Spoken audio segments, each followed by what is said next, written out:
It's Shore from PFLAG NYC. Pride Month is officially over, and you might be feeling a bit disappointed or depressed about that. When you're queer, sometimes July feels like coming home from summer camp after having such an amazing time, and it can take a little while to readjust. Now is a great time to look back on your June and think about what worked well for you, what didn't work so well, and any changes you might want to make for Pride next year. Maybe your feet were constantly hurting because you were running around town in unsupportive shoes, so you want to make a note to buy some new ones between now and next summer. Or maybe you overscheduled yourself in June and that left you sleep deprived and grumpy, but now you can use that information to better prioritize next year. I suggest taking those lessons to heart now before you forget about them in a few months. I hope everyone had a fabulous, fun, fantastic Pride. I know a lot of people are left wondering, after some rest and relaxation, now what? But there are still so many ways that you can get involved and show up for LGBTQ+ people beyond the month of June. I would encourage you to volunteer with an organization like PFLAG NYC that serves the LGBTQ+ community and our allies all year long. You could also get involved in local politics, like seeing what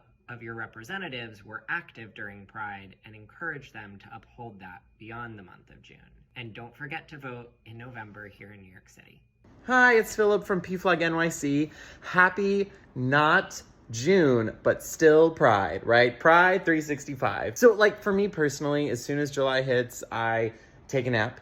But then I think about how can I take all of those feelings of pride I had, or the ways that people were an ally to me, what from that can I learn and bring into the rest of the year? So if you're a young person, how can you take those ways to show your pride, or those ways that you can be an ally into your school in the fall, or maybe into your school's GSA if you've got one. And if you don't have a GSA, that is an incredible opportunity for you to be that ally. Create that community yourself, be it a GSA or maybe something outside of the school. And then for adults, what were the ways that your kid was able to feel that pride in June? Or what were the ways that you were able to be an ally this month?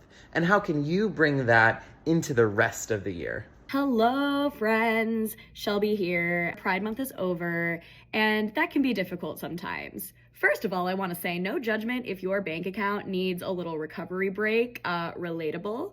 But after that post-Pride recovery, it's such a joy to remember that even when Pride is over, we can still support queer-owned businesses, and we should. Also, if you are an extrovert like me, it can feel sad when all the Pride parties are over, but the great news is that we have so many queer community spaces to keep making those connections. Every borough of NYC has a Pride Center you can go to, and if you go on Eventbrite, there are so many queer-centric events representing all different interests, and a lot of them are free. If you live somewhere without those spaces, then maybe you can create your own hangouts and activities so that you can connect with your local queer community.